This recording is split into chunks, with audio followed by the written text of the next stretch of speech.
September 9 ಮೂಡ ಹಗರಣದ ಬಗ್ಗೆ ಏನಾಗುತ್ತೆ ಮುಂದೆ ಅಂತೇಳಿ ಹೈಕೋರ್ಟ್ ಒಂದು ತೀರ್ಪನ್ನು ಕೊಡಬೇಕಾಗಿದೆ. ಯಾಕೆಂದರೆ ಸಿದ್ದರಾಮಯ್ಯನವರು ತನ್ನ ವಿರುದ್ಧ ಬಂದಂಥ ಪ್ರಾಸಿಕ್ಯೂಷನ್ ಅದಕ್ಕೆ ಹೈಕೋರ್ಟಿಂದ ತಡೆ ತಂದಿದ್ದರು. ಹೈಕೋರ್ಟ್ ಕೂಡ ಹೇಳಿತ್ತು, ನೋಡ್ರಪ್ಪ ನಾವೊಂದು ಆರ್ಡರ್ ಕೊಡೋ ತನಕ ನಿಮ್ಮ ಕೆಳಗಿನ ಕೋರ್ಟ್ನಲ್ಲಿ ಯಾವುದೇ FIR ಅಥವಾ ಕೇಸ್ ಮೊಕದ್ದಮೆ ದಾಖಲಿಸ್ಕೋಬಾರ್ದು ನಾನು ಹೇಳ್ತೀನಿ. ಅಂದರೆ ನಾನು ಸಾದಾಸಿದ ಭಾಷೆಯಲ್ಲಿ ಹೇಳಿದೆ. ಒಂದು ವೇಳೆ 9ನೇ ತಾರೀಕು ಪ್ರಾಸಿಕ್ಯೂಷನ್ಗೆ ಅನುಮತಿ ಕೊಟ್ಟ ನಂತರ ಓಕೆ ಇದು ಕೊಡ್ಬೋದು, FIR ದಾಖಲಿಸಿ ಇಂತೆಲ್ಲ ಬಂದರೆ, ಸಿದ್ದರಾಮಯ್ಯನವರು ಒಂದು ವೇಳೆ ರಾಜೀನಾಮೆ ಕೊಡುವಂಥ ಅನಿವಾರ್ಯತೆ ಸೃಷ್ಟಿಯಾದರೆ, ಸಾಧಾರಣವಾಗಿ ಮೊದಲು ಹೆಂಗಿತ್ತು, ಈ ಮೂಡ ಬರೋದಕ್ಕಿಂತ ಮೊದಲು ಸಿದ್ದರಾಮಯ್ಯನವರ ನಂತರ DK ಶಿವಕುಮಾರ್ ಮುಖ್ಯಮಂತ್ರಿ ಆಗ್ತಾರೆ, 50-50 ಏನೋ ಆಗಿದೆಯಂತೆ. ಕೆಲವರು 5 ವರ್ಷ ಇಲ್ಲ, ಅಕ್ಕಪಕ್ಕದಲ್ಲೇ ಇಲ್ಲ ಸಿದ್ದರಾಮಯ್ಯನವರು 5 ವರ್ಷ, ಇನ್ನು ಕೆಲವರೇ ಯಾಕೆ DK ಆಗಬಾರ್ದಾ, ಎರಡು ಇತ್ತು. ಆದರೆ ಸಿದ್ದರಾಮಯ್ಯನವರು ಜೊತೆಯಲ್ಲಿದ್ದವ್ರು ಏನು ಹೇಳ್ತಾ ಇದ್ರು, ಇಲ್ಲ ನಮ್ಮವರೇ 5 ವರ್ಷ ಆಗ್ತಾರೆ, ಆಮೇಲೆ DCM ಜಾಸ್ತಿ ಮಾಡಬೇಕು, ಹಿಂಗೆಲ್ಲ ಇತ್ತು. ಈಗ DCM ಹತ್ತಿರದವರೇ ನಾನು ಕೂಡ ಯಾಕೆ ಆಗಬಾರ್ದು ಅನ್ನುವಂಥ ಪ್ರಶ್ನೆ ಉದ್ಭವ ಆಗ್ತಾ ಇದೆ. ರಾಜ್ಯದಲ್ಲಿ CM ಕುರ್ಚಿ ಖಾಲಿ ಇಲ್ಲ, ಒಂದು ವೇಳೆ ಖಾಲಿ ಆದರೆ ನಾವು ಕೂಡ ಇದ್ದೀವಿ ಅಂತೇಳಿ CM ಪಕ್ಕದಲ್ಲಿದ್ದವರು CM ಆಪ್ತರೇ ಹೇಳೋದಕ್ಕೆ ಶುರು ಮಾಡಿದ್ದಾರೆ. ಹಾಗಿದ್ರೆ ಏನಾದರೂ ಸಿದ್ದರಾಮಯ್ಯನವರು ಮುಖ್ಯಮಂತ್ರಿ ಪಟ್ಟದಿಂದ ಇಳಿಯುವಂಥ ವಾಸನೆ ಏನಾದರೂ ಬಡೀತಾ ಇದೆ ಇವರಿಗೆಲ್ಲ? ಯಾಕಂದರೆ ಅವಕಾಶ ಸಿಕ್ಕಾಗ ಎಲ್ಲರೂ ರೆಡಿ ಆಗಿಬಿಡ್ತಾರಲ್ವಾ. ಯಾಕೆ ಅನುಮಾನ ಬರ್ತಾ ಇದೆ ಅಂತಂದರೆ, ಅದು ಗೊತ್ತಾಗಬೇಕು ಅಂತಂದರೆ ಈ ಸುದ್ದಿ ನೀವು ನೋಡಬೇಕು.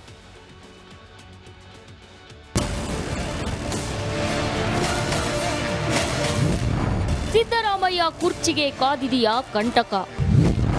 ಅತ್ಯಾಪ್ತರಿಂದಲೇ CM ಸ್ಥಾನಕ್ಕೆ ಟವೆಲ್. ರಾಜ್ಯ ಕಾಂಗ್ರೆಸ್ನಲ್ಲಿ CM ಸ್ಥಾನದ ಬಿರುಗಾಳಿ ಎದ್ದಿದೆ. 136 ಸ್ಥಾನ ಗೆದ್ದು ಅಧಿಕಾರದ ಗದ್ದುಗೆಯಲ್ಲಿ ಕುಳಿತಿರೋ ಸಿದ್ದರಾಮಯ್ಯ ಸ್ಥಾನಕ್ಕೆ ಇದೀಗ ಕಂಟಕ ಶುರುವಾಗಿದೆಯಾ ಎಂಬ ಅನುಮಾನ ಕಾಡಿದೆ. ಮುಡಾ ಸಂಘರ್ಷದಲ್ಲಿ ಸಿಲುಕಿರುವ CM ಸಿದ್ದರಾಮಯ್ಯಗೆ ಹೈಕೋರ್ಟ್ನಲ್ಲಿ ಹಿನ್ನಡೆಯಾದ್ರೆ ತನಿಖೆ ಎದುರಿಸಬಹುದಾದ ಸಂದಿಗ್ಧ ಪರಿಸ್ಥಿತಿ ಬಂದೇ ಬರುತ್ತದೆ. ಹೀಗಾಗಿ ಸಿದ್ದರಾಮಯ್ಯ ಆಪ್ತರು ಸೇರಿ ಸಾಲು ಸಾಲು ನಾಯಕರು ವಿಧಾನಸೌಧದ 3ನೇ ಮಹಡಿಯಲ್ಲಿರೋ ಕುರ್ಚಿ ಮೇಲೆ ಕಣ್ಣಿಟ್ಟಿದ್ದಾರೆ.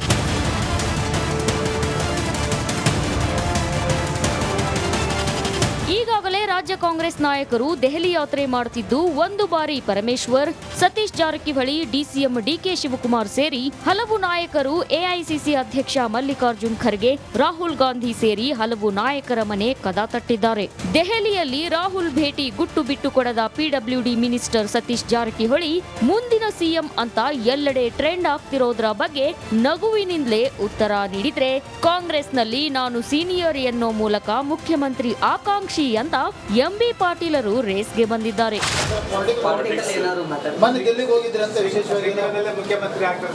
ನಮ್ಮ ಪಕ್ಷಕ್ಕೆ ಹೋಗಿ ದೇವರಾಜ್ ಅರಸು ಅವರು ಡೈರೆಕ್ಟ್ ಆಗಿ ಮುಖ್ಯಮಂತ್ರಿ ಆದ್ರು, ಗುಂಡೂರಾವ್ ಅವರು ಸಣ್ಣ ವಯಸ್ಸಿನಲ್ಲಿ ಅವರು ಮುಖ್ಯಮಂತ್ರಿ ಆದ್ರು.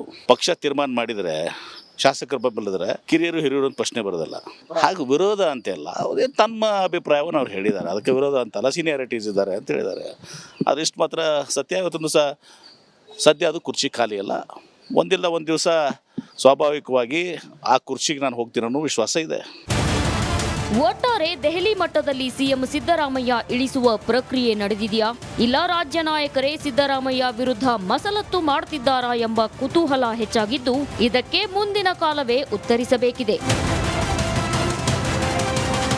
Bureau report, Republic Kannada, Bengaluru. ಕೊನೆ ಬೈ ಅನುಮಾನಗೊಂಡು DCP ಗಿರೀಶ್ ನೇರವಾಗಿ ಠಾಣೆಗೆ ಬರ್ತಾರೆ ಬೆಳ್ಳಂಬೆಳಿಗ್ಗೆ. ರೌಡಿ ಶೀಟ್ರು ಯಾರಾದರೂ ಇರಬಹುದು ಅಂತ ಅಂದ್ಕೋತಾರೆ.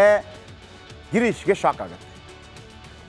ಯಾರೂ ಪರಿಚಿತ ಮುಖ ಅಲ್ಲ, ಇಷ್ಟು ವರ್ಷಗಳಿಂದ ಇದ್ದೀನಿ ನಾನು, ಅವನ ಶಿಷ್ಯ ಇವನ ಶಿಷ್ಯ, ನೋ ಶಿಷ್ಯ, ಎಲ್ಲ ಫ್ರೆಶ್ಶು. ಅನುಮಾನ ಬರುತ್ತೆ, ತೀವ್ರ ವಿಚಾರಣೆ ಮಾಡ್ತಾರೆ. ಫಸ್ಟು ಊರು ಕೇಳ್ತಾರಂತೆ, ಏನಪ್ಪ ನೀನು ಚಿತ್ರದುರ್ಗ, ನೀನು ಗಿರಿನಗರ, ಯಾಕೆ ಕೊಲೆ ಮಾಡಿದ್ರಿ? ರೇಣುಕಾ ಸ್ವಾಮಿ ಸರ್ ಫಿನಾನ್ಸ್ ತಗೊಂಡಿದ್ದ, ಕೊಟ್ಟಿಲ್ಲ. ಫಿನಾನ್ಸ್ ತಗೊಂಡಿದ್ದು ಚಿತ್ರದುರ್ಗದವನು, ಗಿರಿನಗರದವನು, ಕನ್ಫ್ಯೂಷನ್. ಫೋನ್ ಕೊಡ್ರ ನಿಮ್ದು, ಫೋನ್ ಕೊಡಿ. ಇವ್ರಿಗೆ ಗೊತ್ತೇ ಇರಲಿಲ್ಲ ಹಿಂಗೆಲ್ಲ ಆಗತ್ತೆ ಅಂತೇಳಿ. ಫೋನ್ ನೋಡಿ, ಬಾಸ್ಗೆ ಹೋಗಿದೆ ಫೋನ್.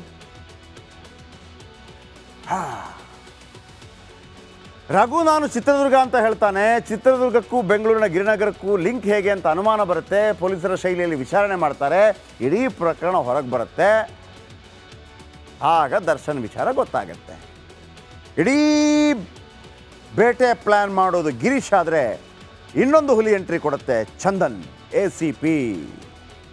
ಇವರು ಬೇಟೆಗೆ ಅಖಾಡ ಸಿದ್ಧ ಮಾಡಿದರೆ ACP ಚಂದನ್ ಬೇಟೆಯಾಡ್ಕೊಂಡು ಬರ್ತಾರೆ.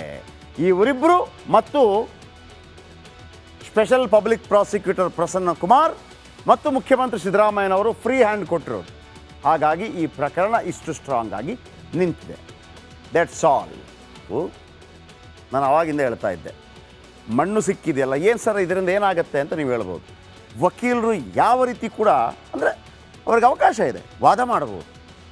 ಆ ವಾದ ಅವರು ಸರಿ ಮಾಡಿದ್ರು, ತಪ್ಪು ಮಾಡಿದ್ರು, ಸತ್ಯದ ಪರವಾಗಿ ಮಾಡಿದ್ರು, ಸತ್ಯದ ವಿರುದ್ಧವಾಗಿ ಮಾಡಿದ್ರು, ಅದೆಲ್ಲ ಸೆಕೆಂಡ್ರಿ. ಎಷ್ಟು ಅದ್ಭುತವಾಗಿ ವಾದ ಮಾಡ್ದ, ಪೀಠಕ್ಕೆ, ನ್ಯಾಯಪೀಠಕ್ಕೆ ಮನವರಿಕೆ ಮಾಡಿಕೊಳ್ಳರಲ್ಲಿ ಸಫಲರಾದ್ರ ಇಲ್ವ ಅಷ್ಟೇ. ರೇಣುಕಾಸ್ವಾಮಿ ಕೊಲೆ ಕೇಸ್ನಲ್ಲಿ ದರ್ಶನ್ ಭಾಗಿತ್ವ ಪ್ರಶ್ನೆ ಬರುತ್ತೆ. ದರ್ಶನ್ ಇದ್ರಲ್ವ ಇದರಲ್ಲಿ? ಕಿಡ್ನ್ಯಾಪ್ ಮಾಡುವಾಗ, ಕೊಲೆ ಮಾಡುವಾಗ ದರ್ಶನ್ ಇರಲಿಲ್ಲ ಅಂತ ಹೇಳ್ಬೋದು. ಕಿಡ್ನ್ಯಾಪ್ ಮಾಡುವಾಗ ಮತ್ತು ಕೊಲೆ ಮಾಡುವಾಗ ದರ್ಶನ್ ಇರಲಿಲ್ಲ ಹೇಳ್ಬೋದು. ಚಾರ್ಜ್ ಶೀಟ್ ಸಲ್ಲಿಕೆಗೆ ಕಾಯ್ತಾ ಇದ್ದ ದರ್ಶನ್ ಪರ ವಕೀಲರು, ನಾನು ಮೊನ್ನೆ ಹೇಳಿದೆ, ಎಲ್ಲ ಓದ್ತಾರೆ ಈಗ ಕೂತ್ಕೊಂಡು. ದರ್ಶನ್ ಪರ ವಕೀಲರಿಂದ ಬೇರೆ ಬೇರೆ ಎಲಿಬಿ ಕ್ರಿಯೇಟ್ ಅಂತಂದರೆ ಅದೇನು ಅಂತಂದರೆ, ಈಗ ಒಬ್ಬ ಕೊಲೆ ಜಾಗದಲ್ಲಿ ಸಿಕ್ಕಾಕೋತಾನೆ ಅಂತ ತಿಳ್ಕೊಳ್ಳೋಣ. ಅವನು ಎಲ್ಲ ಒಂದು ಕಡೆ ಕೆಲಸ ಮಾಡ್ತಾ ಇದ್ದ ಸರ್, ಅವನು ಕೊಲೆ ಆಗಿದೆ ಅವನು ಅಂತೇಳಿ ಒಂದು ಕ್ರಿಯೇಟ್ ಮಾಡ್ತಾರೆ. ಇಲ್ಲ, ಅವತ್ತು ಆತನ ತಂಬ್ ಇಂಪ್ರೆಷನ್ ಇದೆ ಆಫೀಸಲ್ಲಿ, ಅಥವಾ ಅವನ ಮನೆ ಹತ್ರ, ಅಥವಾ ಅಲ್ಲಿಯ CCTVಯಲ್ಲಿ ಡೇಟ್ ಇದೆ, ಅವತ್ತು ಆತ ಅಲ್ಲಿ ಓಡಾಡ್ತಾ ಇದ್ದ, ಇಲ್ಲಿರೋದಕ್ಕೆ ಸಾಧ್ಯ ಇಲ್ಲ. ನ್ಯಾಯಾಲಯ ಕೇಳೋದು ದಾಖಲೆ. ದರ್ಶನ್ ಇರಲಿಲ್ಲ, ಕೊಲೆನೇ ಮಾಡಲಿಲ್ಲ ಅಂತ ಹೇಳ್ತಾರೆ. ದರ್ಶನ್ ಇರಲಿಲ್ಲ, ಕಿಡ್ನ್ಯಾಪ್ ಕೊಲೆ ಬಗ್ಗೆ ಉಳಿದವರು ಮಾಹಿತಿ ಕೊಟ್ಟರು ಅಂತ ಹೇಳ್ಬೋದು. ದರ್ಶನ್ ಇದರಲ್ಲಿ ಇರಲೇ ಇಲ್ಲ, ದರ್ಶನ್ ಅವರನ್ನು ಖುಷಿಪಡಿಸೋದಕ್ಕೆ ಇವರೆಲ್ಲ ಸೇರಿ ಮಾಡಿದ್ರು ಅಂತಲೂ ಹೇಳ್ಬೋದು. ಹೀಗಾಗಿ ದರ್ಶನ್ ಕೊಲೆಯಲ್ಲೇ ಭಾಗಿಯಾಗಿಲ್ಲ ಅಂತ ವಾದ ಮಾಡ್ಬೋದು. ಆಮೇಲೆ ಇನ್ನೊಂದು ಬರ್ಬೋದು ನೋಡಿ, ದರ್ಶನ್ ಅವರು ಭಾಳ ದೊಡ್ಡ ಸೆಲೆಬ್ರಿಟಿ, ಚಿತ್ರರಂಗದಲ್ಲಿ ಒಬ್ಬರನ್ನು ಹಣಿಯೋದಕ್ಕೆ ಪ್ರಯತ್ನಗಳಾಗತ್ತೆ, ಇದು ದರ್ಶನ್ ಅವರನ್ನು ಸಿಕ್ಸ್ ಹಾಕೋದಕ್ಕೆ ಮಾಡಿರುವಂಥ ಕುತಂತ್ರ ಅಂಥೇಳಿ ವಾದ ಮಾಡ್ಬೋದು. ಇದಕ್ಕೆ ಪೂರಕವಾದ ಎಲ್ಲ ದಾಖಲೆಗಳನ್ನು ಕ್ರೋಢೀಕರಣ ಮಾಡಬಹುದು. ನಕಲಿ ದಾಖಲೆನೋ ಮತ್ತೊಂದು ಮಗದೊಂದು ಏನೋ ಗೊತ್ತಿಲ್ಲ, ಕೋರ್ಟ್ ನೋಡ್ಕೊಳತ್ತೆ ಅದನ್ನು. ಇವರು ವಾದ ಮಾಡಿದಾಗ ಇಲ್ಲಿ ಪಬ್ಲಿಕ್ ಪ್ರಾಸಿಕ್ಯೂಟರ್ ಪ್ರಸನ್ನ ಕುಮಾರ್ ಇದ್ದಾರಲ್ಲ, ಅವರದಕ್ಕೆ ಕ್ರಾಸ್ ಕ್ವಶನ್ ಆಗ್ತಾ ಹೋಗಬೇಕು. ಹೌದಾ, ಅವರು ಇರಲಿಲ್ವಾ, ಮತ್ತು ಶೂ ಅಲ್ಲಿ ಮಣ್ಣು ಹೆಂಗೆ ಬಂತು, ಅವರು ಅಲ್ಲಿದ್ದರೆ, ಮೈಸೂರಲ್ಲಿದ್ದರೆ, ರ್ಯಾಡಿಸನ್ ಬ್ಲೂ ಹೋಟೆಲಲ್ಲಿದ್ದರೆ ಮಣ್ಣು ಹೆಂಗ್ರಿ ಬಂತು ಅಂತ ಕೇಳ್ತಾರೆ. ಮಣ್ಣಿತ್ತು, ಹಾಗಿದ್ರೆ ಇದ್ರು ಅಂತ. ಈ ಥರ ಭಾಳ ರೋಚಕವಾಗಿರುತ್ತೆ. ಹೀಗಾಗಿ ರೇಣುಕಾಸ್ವಾಮಿ ಕೊಲೆಯನ್ನು ನೋಡಿದ ಸಾಕ್ಷಿಗಳು ಈಗ ಭಾಳ ಮುಖ್ಯವಾಗ್ತಾರೆ. ಈ ಮೂವರು ಸಾಕ್ಷಿಗಳು ದೃಢವಾಗಿ ಎಸ್ ಹಿಂಗಾಗಿದೆ ಅಂತ ಹೇಳಿದರೆ ಮಾತ್ರ ದರ್ಶನ್ಗೆ ಶಿಕ್ಷೆ ಆಗ್ಬೋದು. ಒಂದು ವೇಳೆ ಜಾಮೀನು ಕೊಟ್ಟಾಗ ಪ್ರಮುಖ ಸಾಕ್ಷಿಗಳನ್ನು